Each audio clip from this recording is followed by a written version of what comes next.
desenho, amo decoração, tudo que tem a ver com isso.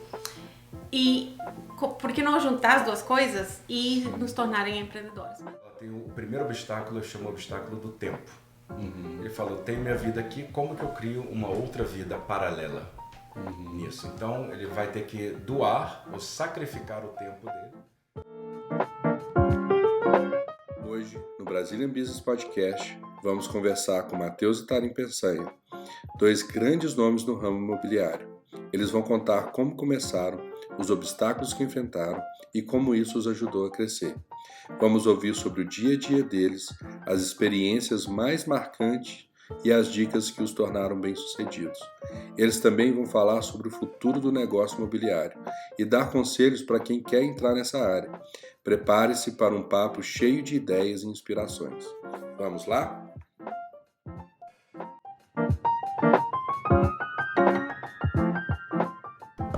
Olá, empresários de sucesso! Muito bom estar aqui mais uma vez com vocês nesse 6º episódio do Brazilian Business Podcast. Está eu aqui e o Marcos Vilela. Como é que você está, Marcos? Aqui está tudo ótimo, tudo bem. Estamos hoje com nossas visitas ilustres aqui. A gente vai aprofundar um pouco mais no tema de real estate, que é um tema de muito interesse para os brasileiros, né? O brasileiro chega aqui e sonha, óbvio, em ter uma casa própria, já que o Canadá dá essa possibilidade, né? Um dos sonhos a realizar, principalmente aqui em Calgary. Verdade. E muitos brasileiros têm vindo para cá porque o mercado parece que ainda está bom para poder comprar casa. Então nós estamos aqui com o Matheus Peçanha e Tarim. Obrigado pela presença de vocês. Obrigado, Felipe. Obrigado, Marcos, pela oportunidade de estar aqui com vocês. Estamos ansiosos aí para bater esse papo e descobrir aí, poder oferecer informações que a comunidade precisa. Boa, muito bom. Então vamos direto ao ponto, porque aqui a gente já vai direto, depois no meio da história vocês contem as histórias de vocês, porque é muito interessante, eu já conheço um pouco, mas eu acho que o pessoal de casa que está nos assistindo, principalmente os empresários, querem saber como surgiu, onde foi essa veia empreendedora, Tarim, onde surgiu a ideia, como começou a Tarim Peçanha Realty, como funcionou, como começou esse negócio. Na verdade, foi uma coisa que eu considero que foi muito grande, porque a gente leva isso faz 23 anos. Mas, assim, tendo um pouco de contexto sobre nós, como a gente crescemos os dois em famílias bem tradicionais, corporativas. E, claro, não tem nada de mal, é muito bom para quem quer seguir essa rota. Então, mas eu sempre estava procurando, eu sempre falava, não era isso que eu queria. Aí, quando estava seguindo essa rota, que eu estava fazendo um estágio na Flórida, onde conheci Matheus, a gente estava no ano 2000. A gente estava dando um... Tá revelando a idade aí. rolê. Estávamos dirigindo e paramos no semáforo vermelho. Hoje, todos já, ou seja, muitas pessoas já conhecem essa pancarta, esse modelo de companhia, mas era muito novo nessa época. E tinha uma pancarta falando We buy ugly homes. Compramos casas feias. Aí eu falei com o Matheus, é isso que eu quero fazer. Comprar casa feia. Quero comprar. Mas comprar casa feia e tornar ela em uma casa bonita. Né? E valorizar o preço da casa, e valoriza o bairro, e valoriza tudo, mas também era uma coisa que eu queria muito ser desenhadora de interiores. Eu amo desenho, amo decoração, tudo que tem a ver com isso. E por que não juntar as duas coisas e nos tornarem empreendedores? Mas aí a vida, né? A vida acontece. E passaram muitos anos e a gente fez isso como hobby, não como empresa. Mas a ideia da empresa já tinha começado nesse momento. Que legal. Olha só, se vocês tivessem usado o digital, era para vocês serem o marido e esposa à Nossa. obra. Eu amo esses programas de reformas de casa, cara. Eu acho lindo isso. É muito lindo. E realmente ajuda todo mundo, né? Porque ajuda a pessoa a comprar uma casa que você pode, como fixer-uppers, que eu sou fã deles, por exemplo. Mas também ajuda o bairro, né? Valorizar, revitalizar bairros e ajuda quem... Claro que é um bom negócio, sempre um bom negócio imobiliário. Sim.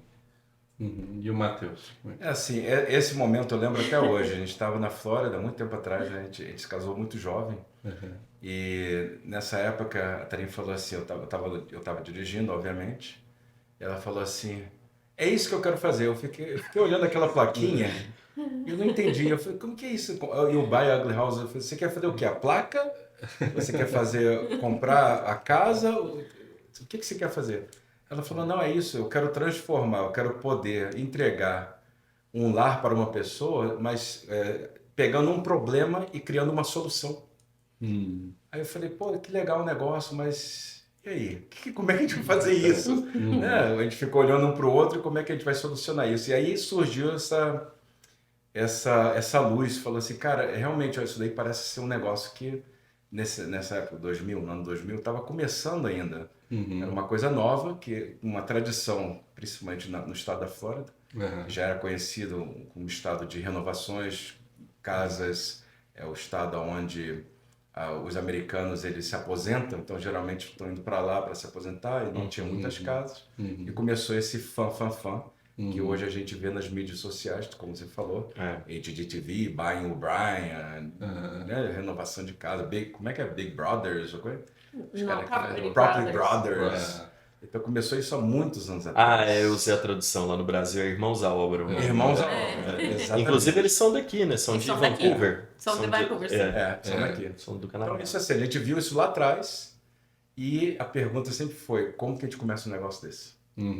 Como que começa um negócio desse? Mas a fiaspa, né? O foguinho da vela começou ali, aquele momento foi a mudança na nossa vida. Acho que legal. E claro que tudo tem um obstáculo, tem, né, um momento de aprender, né? Qual que você acha que foi o maior obstáculo assim que vocês encontraram para poder começar esse negócio e como que vocês fizeram para poder contornar esse obstáculo? Eu digo que todo empreendedor, ele tem, quando ele começa, ele tem 3 graves obstáculos. O primeiro, a pessoa está vivendo uma vida atual, normal, seja da vida que seja, mas ela tem o primeiro obstáculo, eu chamo o obstáculo do tempo. Ele fala, eu tenho minha vida aqui, como que eu crio uma outra vida paralela nisso? Então, ele vai ter que doar ou sacrificar o tempo dele, e foi o que a gente teve que tomar decisões para sacrificar o tempo de família, o tempo de casa, o tempo de investimentos, de foco. Nós estávamos, nem tínhamos terminado ainda a completa universidade nessa época, então, a gente tem uma vida, estamos casados, temos uma universidade para terminar, alguma coisa tem que dar. E já tínhamos uma filha em cada caminho. E já tínhamos uma filha em caminho. Então, quer dizer, estávamos começando uma família. Então, tem que sacrificar alguma coisa. E isso até foi o porquê nós demoramos o processo. Então, esse é um dos primeiros obstáculos nossos, foi o tempo. E tivemos que tomar algumas decisões para ganhar isso. Apesar de pouco, a gente sempre se dedicava um pouco para aprender. Tá? E o segundo obstáculo maior, que eu acho que é o impacto que todo empreendedor tem na vida hoje, é o dinheiro, ou seja, recursos. Seja esse dinheiro ou financeiro ou recursos humanos, né? Mas principalmente o empreendedor, ele encontra aquilo, cara, eu tenho minha vida aqui, eu vivo nesse quadrado. Como que eu saio desse quadrado e vou investir em uma coisa que eu não tenho hoje? Você está me entendendo? Sim. Se chegasse $100 mil na sua conta de banco hoje, certamente você pensaria primeiro nesse quadrado.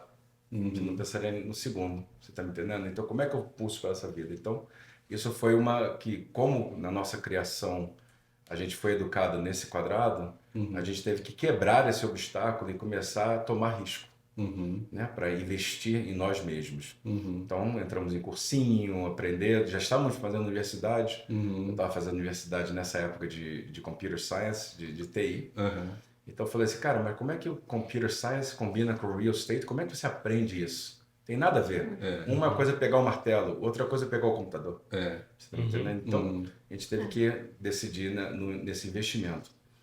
E o maior, eu acho que o obstáculo que a gente teve, que é o terceiro, que eu diria que é o maior de todos, é o Big Father de tudo, é a experiência.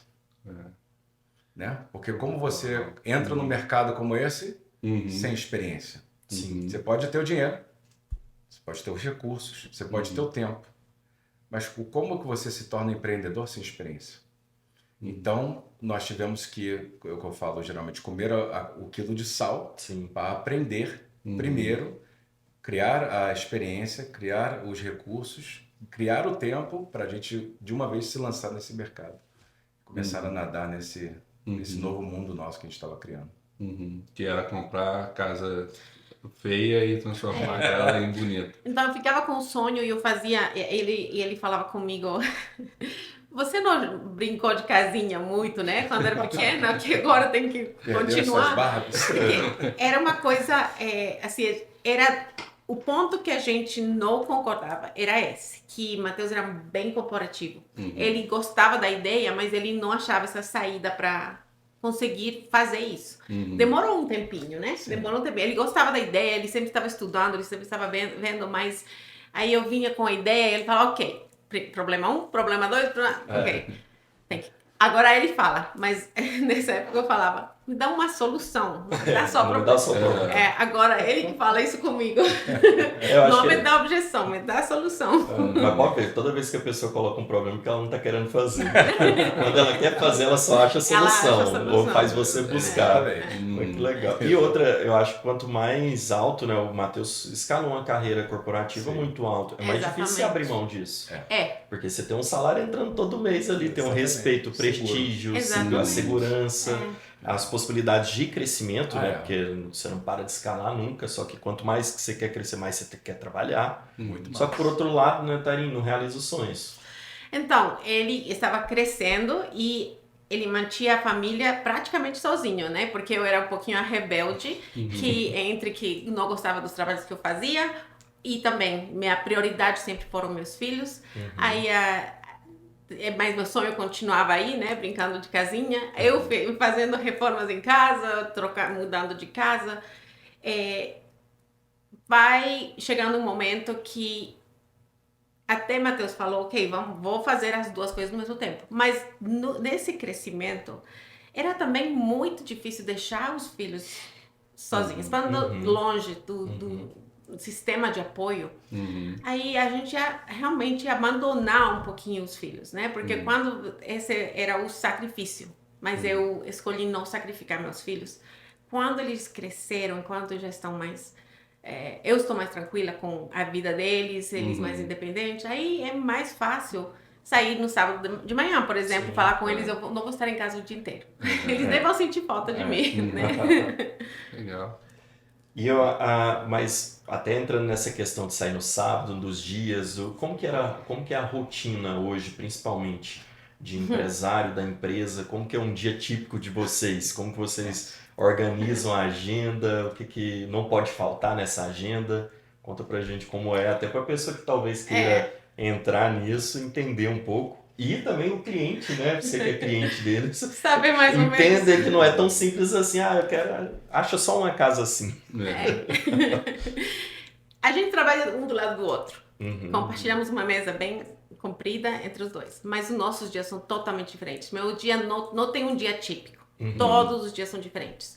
Eu posso ter um dia que tenho muita casa para mostrar, outro dia que eu estou cuidando de dar seguimento com os clientes, de conversar no telefone, outro dia que a imobiliária está me atormentando com documentos que estão faltando, né, meu admin day. Então, todos os dias são diferentes. Eu realmente não tenho um dia típico. Mas temos algumas coisas que eu não abro mão. A gente precisa tomar um café de manhã juntos. Parabéns. Muito Isso bom. é uma coisa que não pode faltar na nossa agenda. Ter um tempo com meus filhos. E cada vez se torna um pouquinho mais diferente, porque todo mundo tem atividades diferentes. Eu acho que com quem mais a gente tem um segmento é com o meu terceiro, que ainda está na escola, né? Mas é muito importante isso pra mim. Pra gente, né? Mas eu vou falar do meu dia. Ter uma conversa, pelo menos, no dia, ou com amigo ou com família. Porque assim, o dia é bem puxado, né? A gente está continuamente falando com clientes, tentando resolver, outros realtors, imobiliária.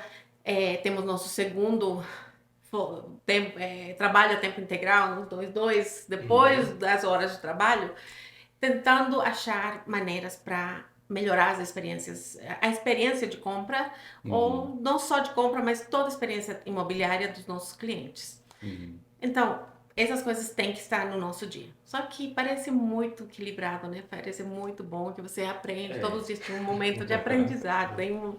Às vezes a gente não dá certo, a gente falha. Às vezes tem algum dia que, não, eu tenho que mostrar uma casa às 8 horas da manhã, então não vai dar para tomar café. Mas no possível, isso é o que a gente tenta ter Vocês nos nossos... priorizam isso, né? A estrutura minha ela é um pouco diferente. Ela é tudo pré-planejada semana anterior. Durante a semana, 1, 2, 3. Eu não sei se vocês, o pessoal que está assistindo, já alguma vez marcou uma reunião com seus filhos. Mas eu marco reunião com meus filhos, que tem que ter tudo naquele bloco de horário. Porque o cara é corporativo mesmo, né? A minha filha fala assim, e por que você colocou uma agenda para a gente conversar? O que é isso? Não, a gente tem que falar desses tópicos aqui. Nós vamos ter uma reunião, vamos jantar junto, mas vamos falar disso aqui. Entendeu? Então eu tenho assim, a coisa bem organizada. Só que, apesar da organização, você sempre tem aquelas bolas que aparecem assim, do nada e você tem que se reajustar. Agora, para a vida do empreendedor, uma das coisas que me conhecem como o workaholic, que é o cara que trabalha, você nunca para de trabalhar. Sim. Né? Às vezes a gente o meu horário, como quando eu falo que estou organizado, eu estou organizado das 5:30 da manhã até meia-noite, às vezes 1 hora, 2 horas da manhã. E com reuniões nesses horários. Então, o dia típico para mim é pelo menos um horário assim de 18 a 19 horas. Caramba. Você está me entendendo? Então, depende. A Tarinha ela tem o muito fluxo no dia dela. O meu está estruturado, mas é um dia bem longo. Então, cada um... Não, mas isso é bacana, porque assim, cada um formata o dia da forma que melhor convenha e, óbvio, tentando manter as suas prioridades e faz com que os dois se sintam bem. Por exemplo, eu acho que um dia para você, Matheus, com 5 horas de trabalho só, você vai falar, meu Deus do céu, o que está acontecendo? Tá faltando alguma coisa, tá errado. Por mais que esteja organizado, ganhando dinheiro, bem estruturado, você vai falar, não, tá faltando. E a Tarim também, se um dia que tem atropelo, alguma coisa, pode estar estruturadinha a agenda, mas se não deixa essas prioridades de fora, para você, não, tá errado. Não foi para isso que eu sonhei em minha empresa, meu negócio. Exatamente. Quando fica muito estressante, o outro dia eu estava com um nível de ansiedade muito alto. Aí eu falei com o Matheus, tem algumas pessoas que têm que entrar em contato, eu tenho que manter o dia inteiro, então eu estou com o celular, mas eu não vou me aproximar no computador. Então, eu estava com o celular, respondendo mensagens, mas eu virei meu office totalmente, eu tirei tudo de cabeça para baixo, limpei tudo, porque eu precisava desse tempo, mas ao mesmo tempo estava trabalhando, não deixando nada de cair, mas porque aí fica muito, né, quando são muitos dias que você não teve sua estrutura, e aí tem algum momento que alguma coisa cair, né?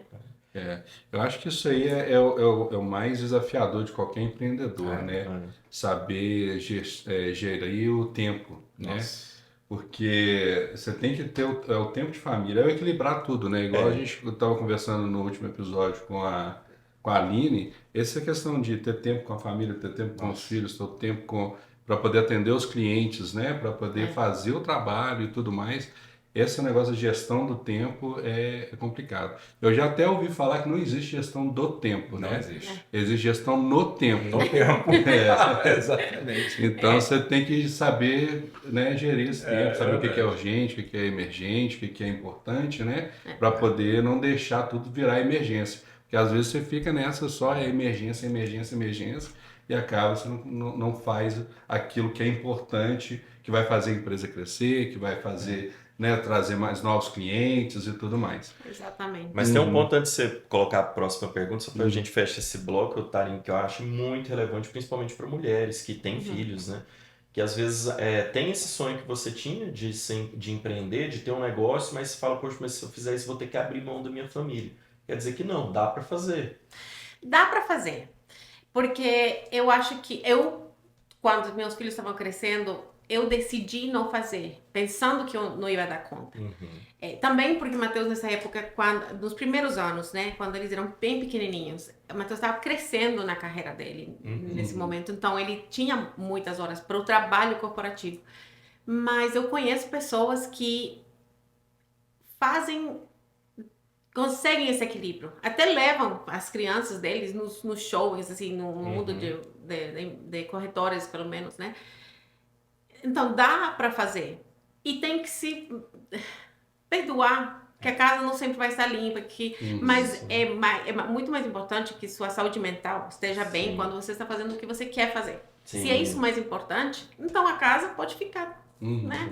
Vai se arrumar depois. Mas se você faz, qualquer coisa que você faz sem querer fazer, que vira um trabalho, aí é quando é mais difícil, né? Eu digo que eu não trabalho, porque quando você faz o que você gosta, não é um trabalho. É um hobby.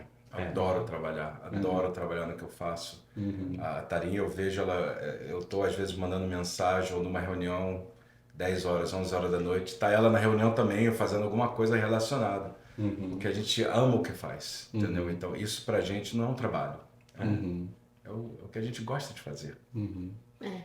E com certeza, né, são 23 anos que vocês estão na área do real estate. Eu tenho 22 anos 22 de idade. E a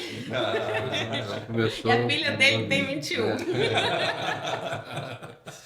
Começou cedo mesmo. E acredito que vocês devem ter alguma história aí que deve ter mudado o rumo da empresa, porque a gente sempre começa com um planejamento, né, uma meta, alguma coisa assim, mas ao longo do caminhar da jornada, alguma coisa sempre acontece.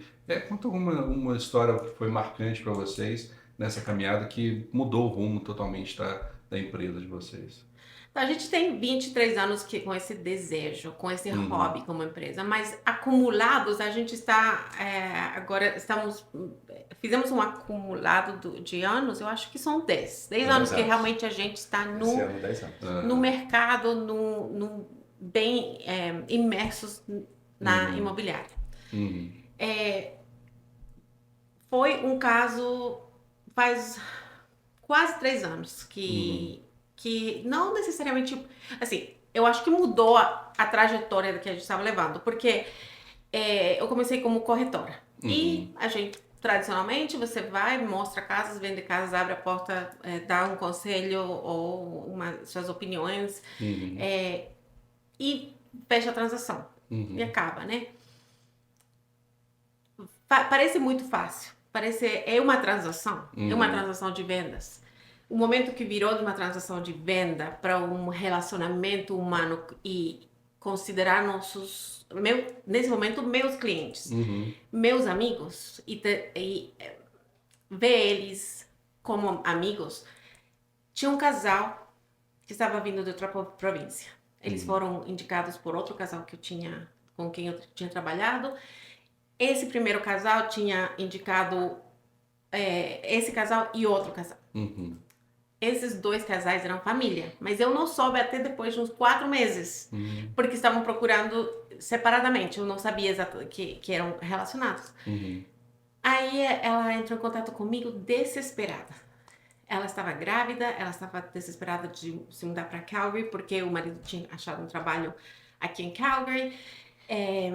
Assim, tudo estava acontecendo. E ela estava grávida, então ela estava assim com os feelings nas pontas dos dedos. Certo. Aí eu lembro que eu pensei, por quê? E porque ela estava tendo uma experiência muito ruim na procura das casas.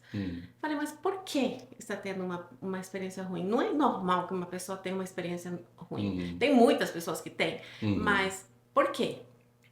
O que eu posso fazer para ela não ter essa experiência? Aí eu comecei a conversar com ela. Ela pedia para ir para algumas casas para mostrar, eu mostrava. Tinha alguns requerimentos que às vezes muitas pessoas teriam falado, não é muito, não, em Calgary você não vai achar, vai ter que ir para outros lugares. Sim. Que era o que estava acontecendo com ela. Aí eu falei, Matheus, não acho que tenha que ser uma experiência ruim para uma pessoa. Deve ser uma experiência prazerosa de verdade. achar sua casa, é onde você vai É o morar. sonho, Seja né? 1 ano, Uhum. seja 3 anos, seja para sempre. Uhum. Mas não devia ser um processo estressante. Uhum.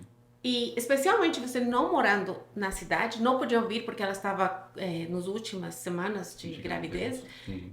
Então eu falei, nesse momento, é uma prioridade para mim Uhum. ter esse trato com meus clientes que são como amigos. Se é urgente para você, é urgente para mim. Uhum. Quando você tem um amigo que você quer compartilhar alguma coisa, você não pensa na hora, você não pensa no que você está fazendo nesse momento, ou se a outra pessoa vai responder porque ou está ocupado. Então, para mim, é minha prioridade ser primeiro amigo.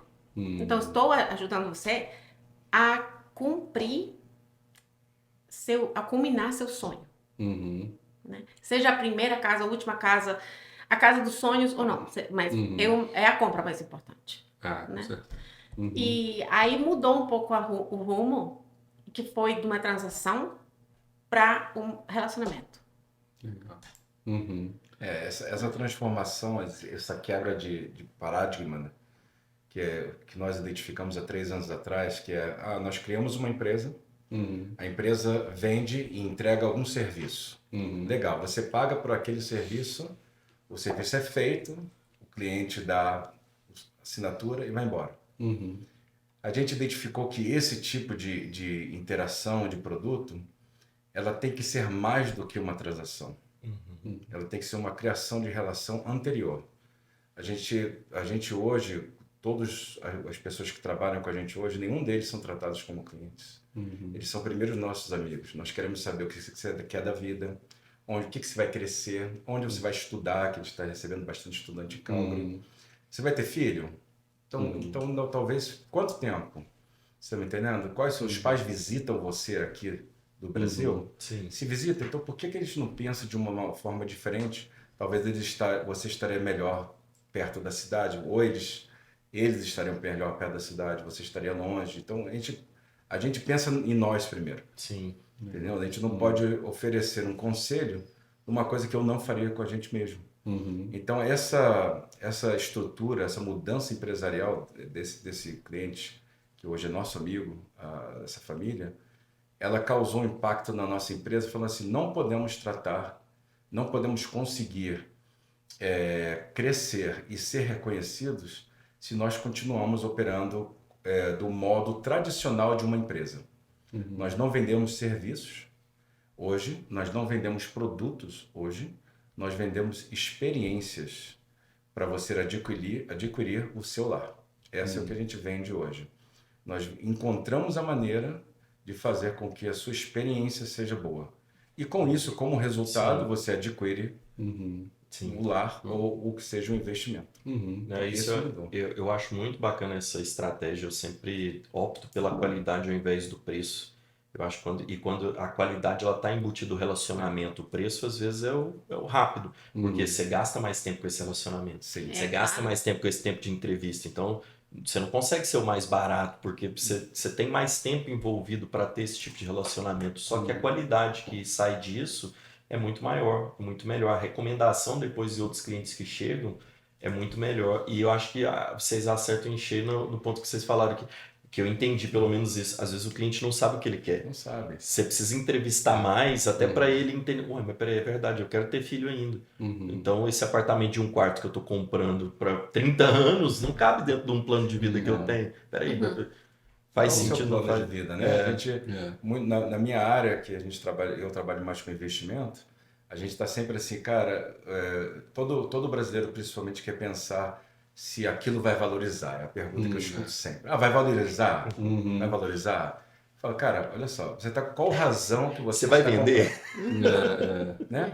Vamos conversar. Você está comprando, você vai ter filho, né? Então tá bom. Então isso é um lugar familiar, não é um investimento. Tá vendo? É um lugar onde você vai viver. Você tem que viver bem primeiro.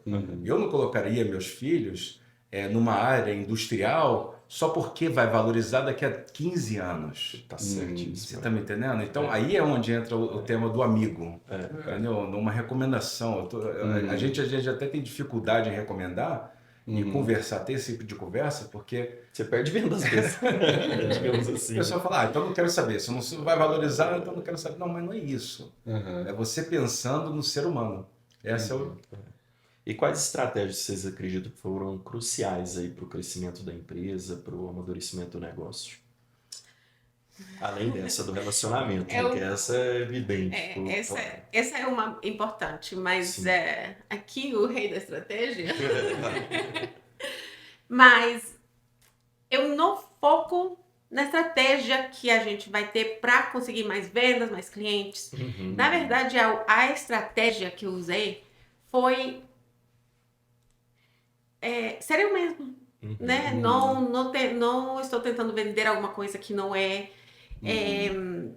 Realmente ser genuína. Para mim, ser honesta é muito mais importante que essa estratégia vai me trazer mais clientes. Ou esse tipo de agir no mercado eu vou ter mais clientes. E só sendo eu mesma, realmente, foi a única estratégia que eu usei. Sem saber que era estratégia, hoje eu estava pensando nisso. Traz as indicações das pessoas, né? E o fluxo das pessoas que vão entrando, porque ou vem algum vídeo, ou vem algum conselho, alguma ideia, e sempre o que sai é que eu gosto como você é genuína, você assim, não vai vender a casa mais cara só porque é a casa mais cara, né? É o que é melhor para mim, para minha família, então, e também, eu não vou pressionar você a comprar rápido. Se você não está pronto, você não está pronto, né? Esse é o momento. Mas não é por isso que não vou mostrar as casas para você. Porque como você vai estar pronto se você não tem a oportunidade de visitar? Então, realmente, assim, estando aí para as pessoas. eu acho que a melhor maneira de descrever a nossa estratégia é nós não vendemos borboleta no inverno, nem pássaro. Porque nós falamos o que tem que ser falado da maneira real. Você está me entendendo? Então, para a gente chegar e começar a interagir com qualquer dos nossos amigos, a gente não pode tentar vender um sonho que não vai ser real. Porque a experiência está ligada ao sonho. Entendeu? Então, se ele tem uma boa experiência, ele vai adquirir o sonho. Entendeu?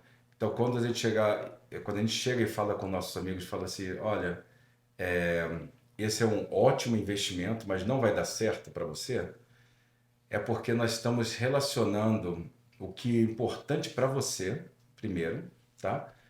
E até porque nós estamos pensando no seu futuro.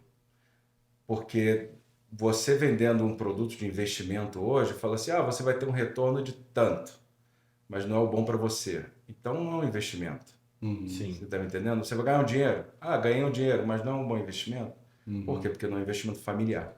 Então a nossa estratégia é vender a realidade e vender realmente a experiência. Entendeu? Porque a realidade, eu acho que a honestidade, como a Tânia falou, vale mais. Tem vários clientes, amigos, os quais entram em contato com a gente hoje, e eu acho que a maior dificuldade que a gente tem hoje nesse mercado é receber essas pessoas, principalmente vendedores, que querem dizer, eu quero vender a minha casa.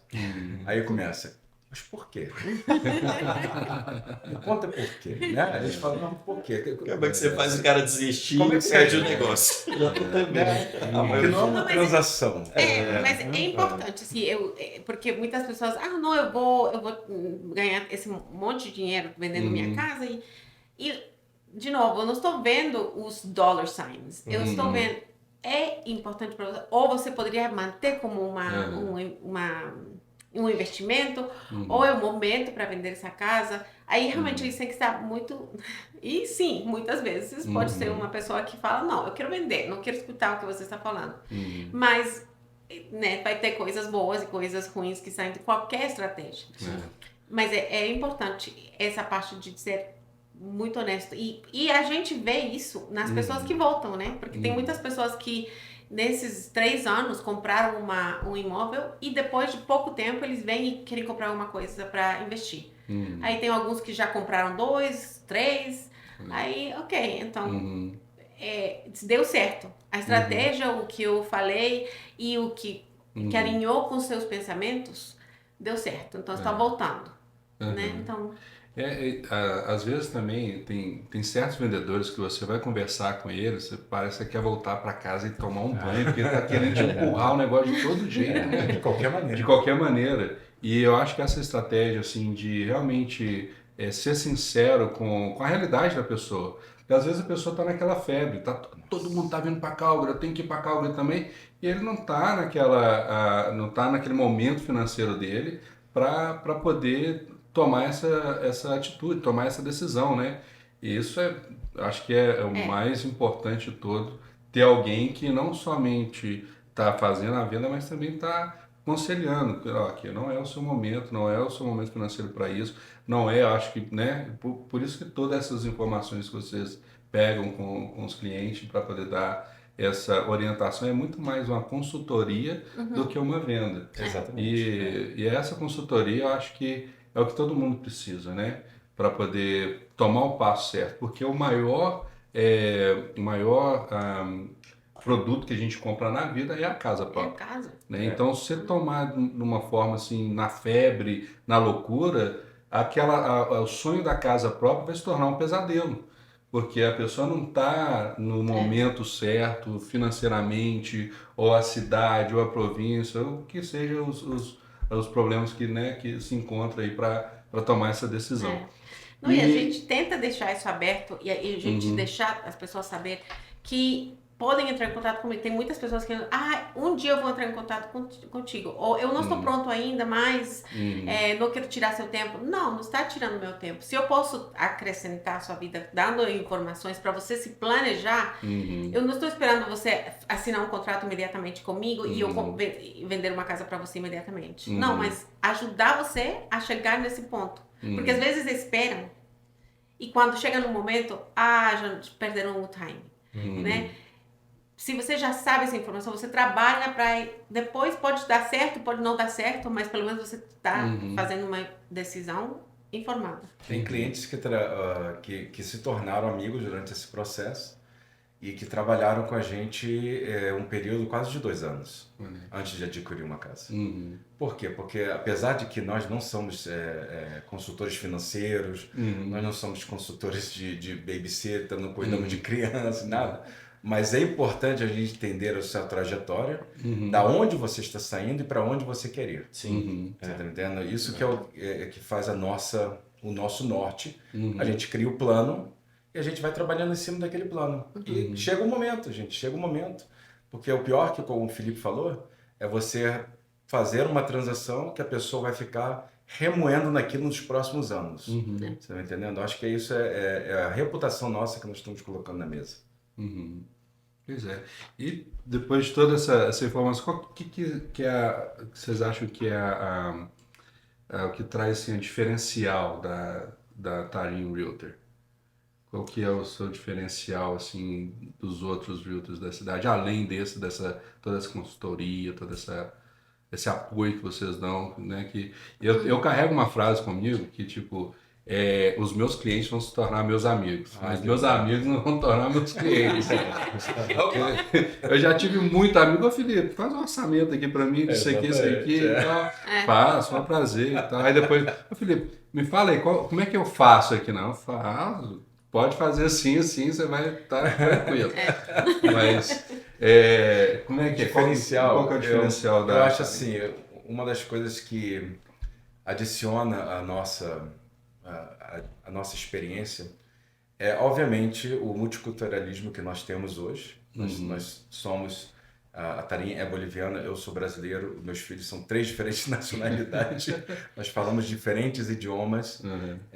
Nos passados 20 e poucos anos vivemos em 4 diferentes países, tantas cidades, nem sei o nome mais de cidade, mas eu perdi a conta. E com isso a gente pôde experimentar o diferente tipo de perfil de pessoas, diferente tipo de planejamento das pessoas. O que as pessoas pensam hoje? Essa consultoria, esse posto de consultor que nós levamos hoje na área de real estate, ela foi criada através dessas experiências. Você saber, por exemplo, apesar de que a nossa maior parte dos clientes, amigos, são brasileiros, você saber mais ou menos aonde você vai redirecionar a vida de uma pessoa é uma responsabilidade que a gente leva no coração, gente. Entendeu? Então a gente tem que entender, vai colocar a pessoa aqui, ótimo, essa casa aqui é ótima, mas você já viu a comunidade que vive aqui? Eles têm esse tipo de costume. Toda terça-feira de manhã eles vão sair aqui, vai andar o bairro aqui, você tá ok, passar 30, 40 cabeças aqui na porta da tua janela aqui e tal. Então esse multiculturalismo ajuda a gente a entender como a gente ajustar melhor o planejamento para a aquisição da sua casa. Não, muito legal. E eu fiquei com dúvida, quantos idiomas mesmo que são falados na família? 4. Falamos 4 idiomas. Qual é o prato lá principal lá que as pessoas Deus falam, do hoje céu, nós vamos fazer esse tipo de comida e todo mundo come. A brasileira é nossa favorita. Legal. Todo mundo gosta da comida brasileira. Minha sogra é muito boa cozinheira. Então, quando meus filhos eram pequenos, ela vinha ela ia para Montreal todos os anos. E ela ensinava os pratos, né? E realmente, uma vez eu fiz uma feijoada para um evento que a gente teve e alguém falou, mas parece uma feijoada feita por brasileiro. Eu falei, quase porque minha sogra que ensinou, né? Todos os passos, mas é nossa comida favorita, né?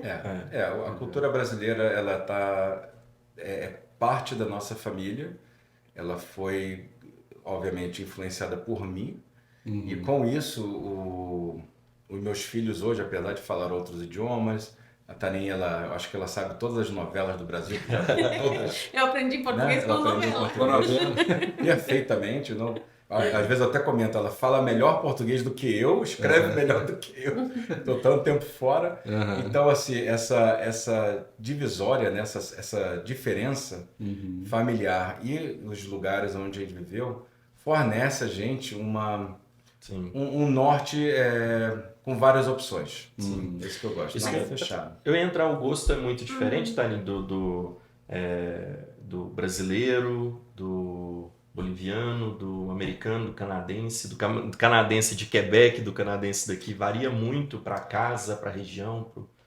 O norte-americano, em geral, é bem parecido, né? O brasileiro tem algumas coisas que gosta mais, mas eu acho que o brasileiro... Eu sou suspeita também, né? Porque eu amo a cultura brasileira. Sim. É como a cultura americana, né? Eu sempre comparo as duas culturas. A americana é uma cultura que entra nas veias. Você a música, os filmes, Disney, tudo, né? Tudo que tem nos Estados Unidos entra pelos olhos e brilham os olhos. É o sonho americano. Mas o Brasil não deixa de ser bem parecido ao sonho americano, porque a música, as pessoas, o calor, o carinho, a comida. Então, é uma coisa que entra também, né? Eu acho que um país que mais recebe imigrantes da América do Sul é o Brasil. Então, esse mesmo sonho. Então, eu acho que é um país que se identifica, se destaca pelas diferenças. É um país que trai muito, tem as próprias coisas. Então, o brasileiro gosta muito. O que eu amo do brasileiro é que é muito patriota. Tem muitos problemas no Brasil, como em todos os lugares, né? Mas, independente do partido político, do que está acontecendo, todo mundo se junta quando tem os eventos. Quando tem Copa, quando tem Copa. Aí é patriotismo mesmo. Mas tem um amor pelo país. Eu estou fora... Eu estou aqui no Canadá pela mesma razão que vocês, né? Mas se eu pudesse morar no Brasil, eu também iria morar no Brasil. Tem muita coisa boa no Brasil. Então, trabalhar com brasileiro, para mim, não é... Eu não tive que aprender a cultura. Eu sempre gostei da cultura brasileira. Eu sempre me identifiquei com os brasileiros. Então, é mais fácil. Como chegar nos Estados Unidos, você vira, quando é imigrante nos Estados Unidos, você que morou nos Estados Unidos há tanto tempo, é muito fácil adquirir essa cultura, né? É muito fácil aprender. Já o quebeco é diferente. Essa é uma frase bem standard, mas é verdade. O quebeco é diferente. Ele não é nem europeu, nem norte-americano. Montreal, Quebec seria muito bonito em Sim. visual, mas não é muito fácil morar aí, não é muito fácil a adaptação. Já o Albertano já é mais amigável, mais carinhoso. Até as casas são diferentes, né? Mas são mais cozy aqui. Em Montreal são mais separadas. Eu notei bastante diferença entre Vancouver, a gente morou lá há quase 8 anos, né, em Vancouver, e daqui. Eu achei o pessoal aqui bem receptivo, friendly, né? O pessoal bem bacana. Tanto que o brasileiro se adapta bem aqui. Ele é bem recebido. É uma província muito boa que acolhe as pessoas. Existem, obviamente, os mesmos problemas de todos os outros lados, mas o brasileiro ele busca essa união. Onde ele chega, ele busca a primeira coisa que eu falo, onde é que tem brasileiro? É a maior pergunta que a gente tem. Estamos pensando em mudar para cá, onde é que tem brasileiro? Falo, cara, tem em todo lado agora. Mas tem pessoas que também tiveram mais experiências com brasileiros em outros lugares. Então eles falam, não me importo muito de ficar perto dos brasileiros. Mas quando chegam aqui, muitos me dão um feedback. Falam, aqui é muito diferente. Mas eu acho que porque o ambiente é mais saudável, que também o brasileiro fica mais perto um do outro e tem mais ajuda, tem mais colaboração. Eu acho que isso ajuda. Também, a distância, né? Não mas eu digo a cidade em si, sabe? A cidade nas em si, lojas e tudo mais, o pessoal muito simpático, sabe? Puxa. Quando a gente chegou, Felipe, em 2013 aqui, uma coisa que me chocou bastante, que ficou assim, a gente veio em 2013 para a primeira vez, eu vim para fazer uma entrevista de trabalho e eu saí do aeroporto e você que está vendo esse vídeo, se você ver a Calgary, você vai observar isso. Tem o que é chamado os White Hatters, que é o pessoal que está com chapéuzinho branco, geralmente são idosos, recebe você e fala assim, welcome to Calgary, né? Coisa assim e tal. Aí a gente saindo dali, a gente pousou em downtown, nós ficamos no Fairmont ali, até perto da tua casa. Ficamos por ali. E fomos nesse mesmo dia, fomos no Co-op. Falei, vamos fazer umas compras aqui, a gente come no restaurante, leva um negócio pro hotel e volta. Aí eu cheguei lá, foi uma surpresa para mim.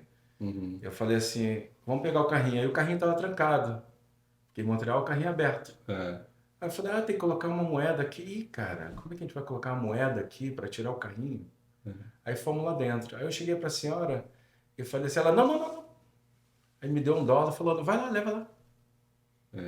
Aí eu fiquei olhando para ela assim, mas como é que eu te devolvo esse $1? Ela, não, pode deixar, leva $1. E aquilo me chocou de tal maneira, porque em cidades enormes, grandes, essa conexão humana, ela deixa de existir. Ela fala assim, você tem $10, eu vou te dar um trocado aqui, você segura aqui, tô aqui, tá? Acabou. O problema é seu, né? Você tem tempo a perder para te resolver isso. Aquela me recebeu, então aqui $1 aqui.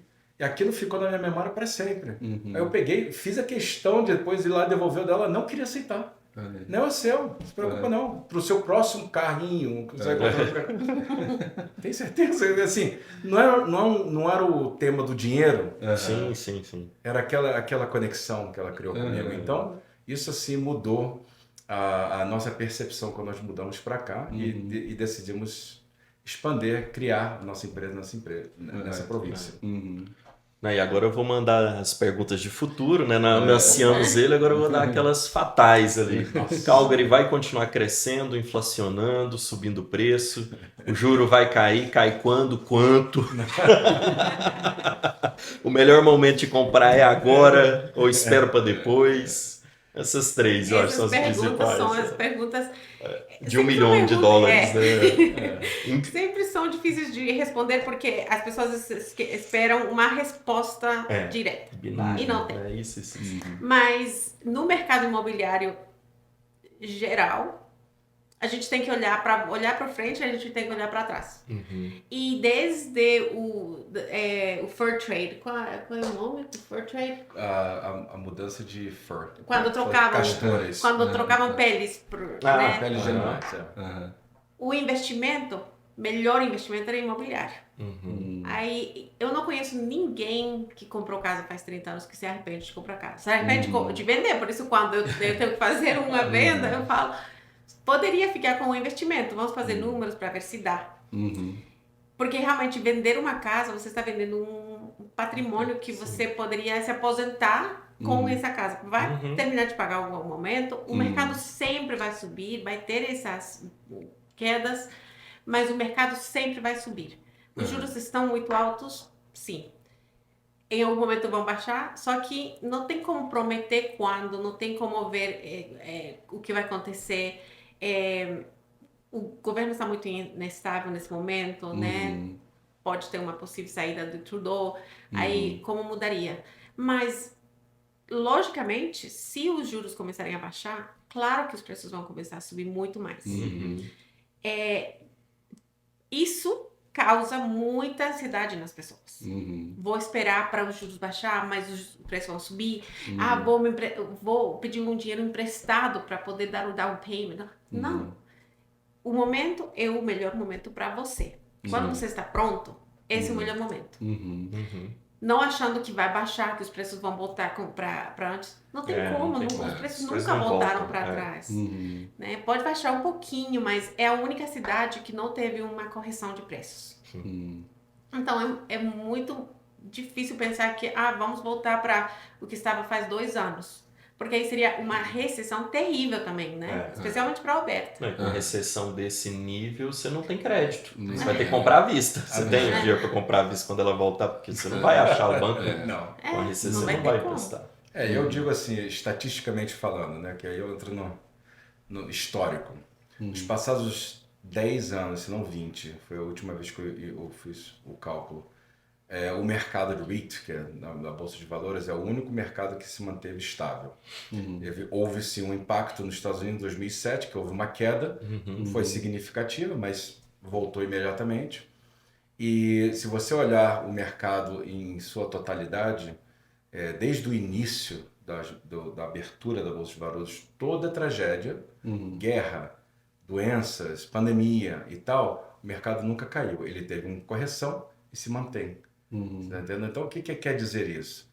Quer dizer que em 1980, uma casa em Calgary, você comprava ela com $100 mil, com 18% de juros.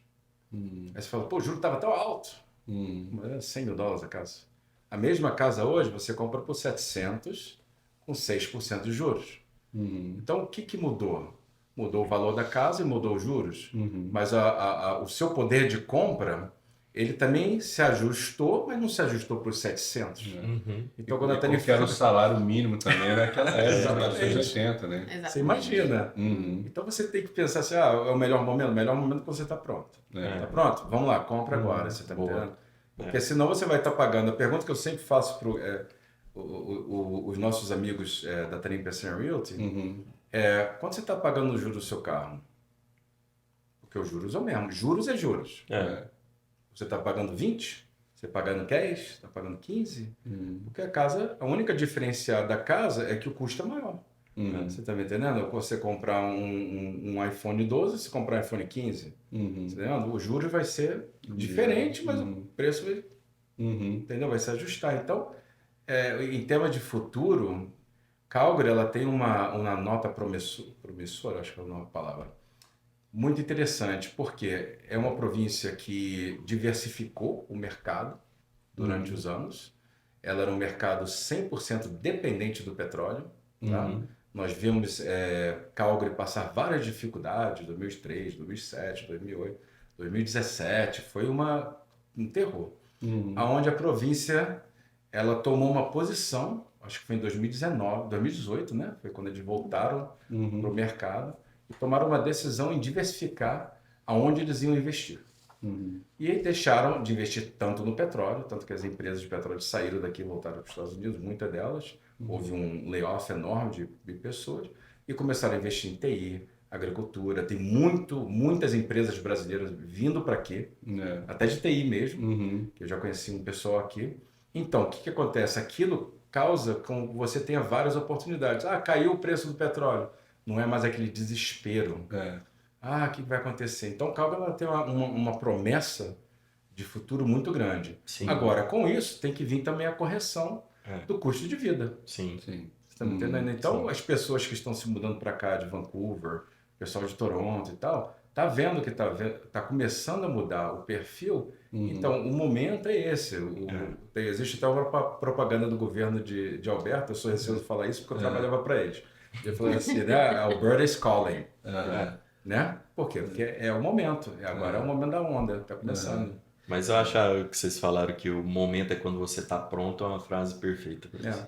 É o momento é quando você está pronto. E o que é esse estar pronto? Tem algum padrão assim, tem que ter tanto de entrada, o valor da prestação tem que ser tanto, valor do imóvel, meu credit score. Eu sei que tem muitas variantes aí para poder chegar nesse pronto, mas tem um assim que possa ser assim padrão para todo mundo, tipo, para quem está escutando a gente, para eu poder estar pronto, o que é? Idealmente é pelo menos um dos dois do casal que tenha um trabalho permanente, full time, ok?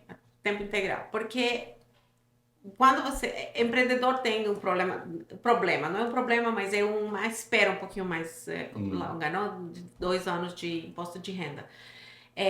Quem trabalha part-time pode juntar os part-time, mas tem que também essa média de 2 anos. Então, meu conselho seria tentar ter os 2 trabalhos de tempo integral para ter as melhores possibilidades de conseguir uma boa qualificação.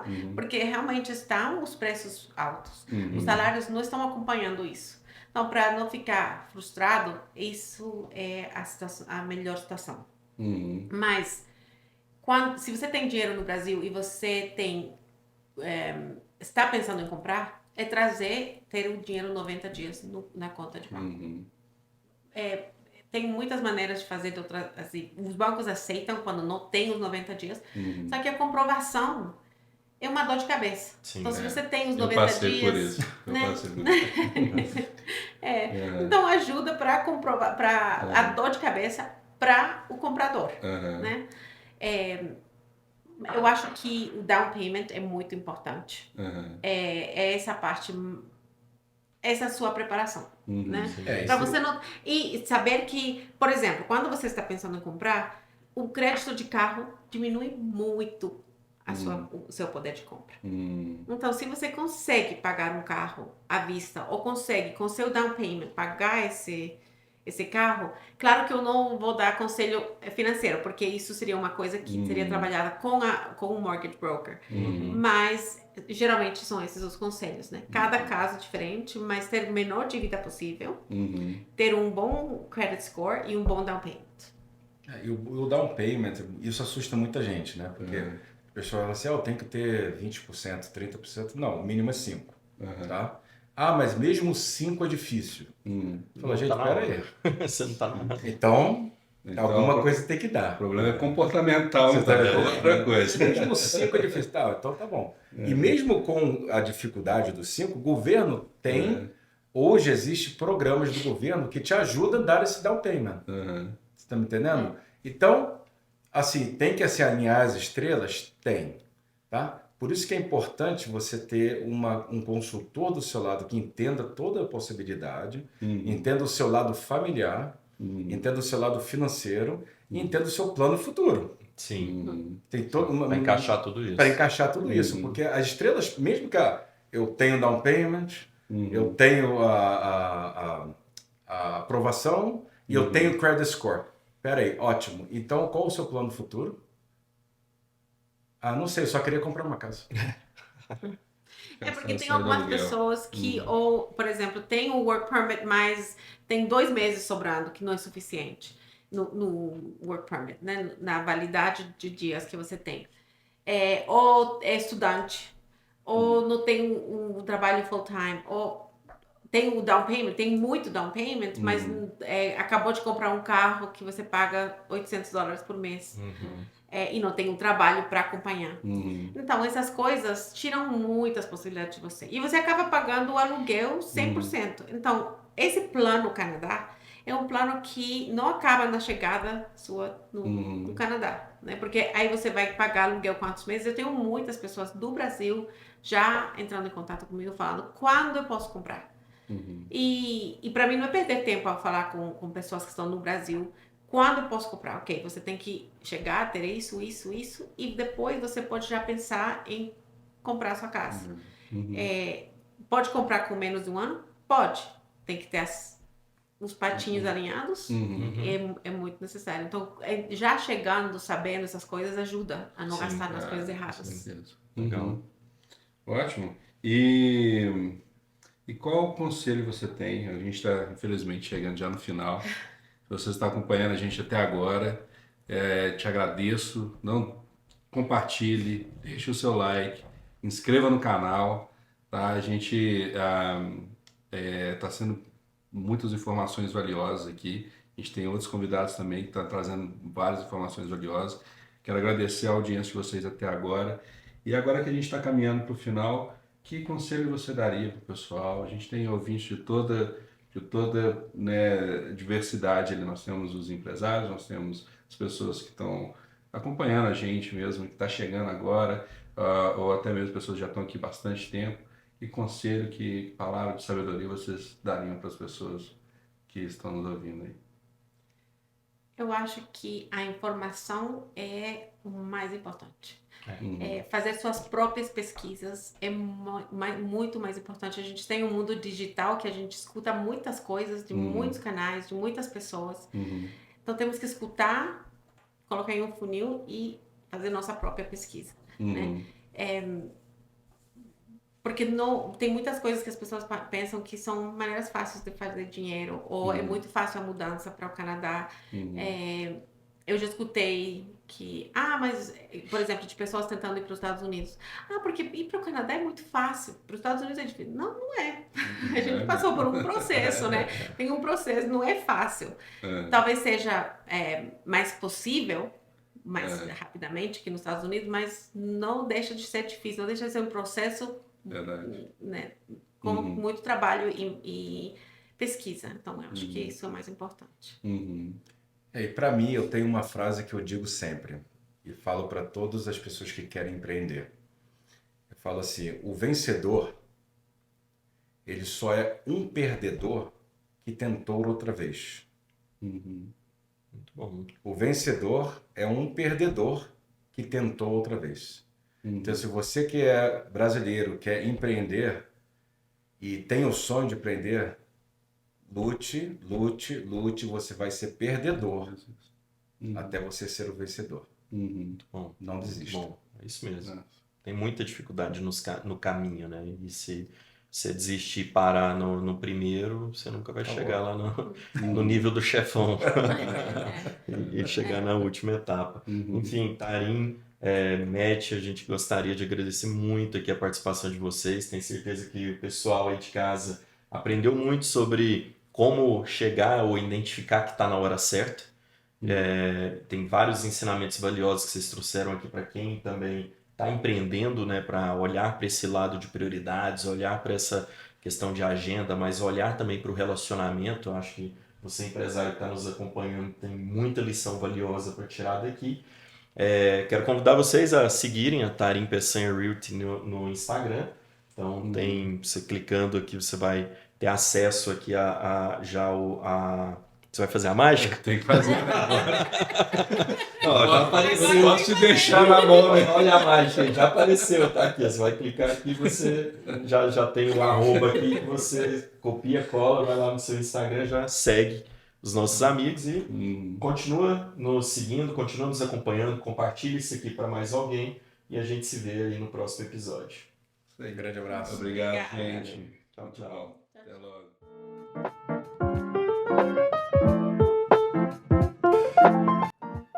Massa. Obrigada. Agora o Marcos forçou a barra. Tem que ter. Eu tava gravando. Não. Pô, toda vez você faz e toda vez eu acredito. Eu sou um cara que eu dou valor na honestidade. Falou pra mim. Imagine.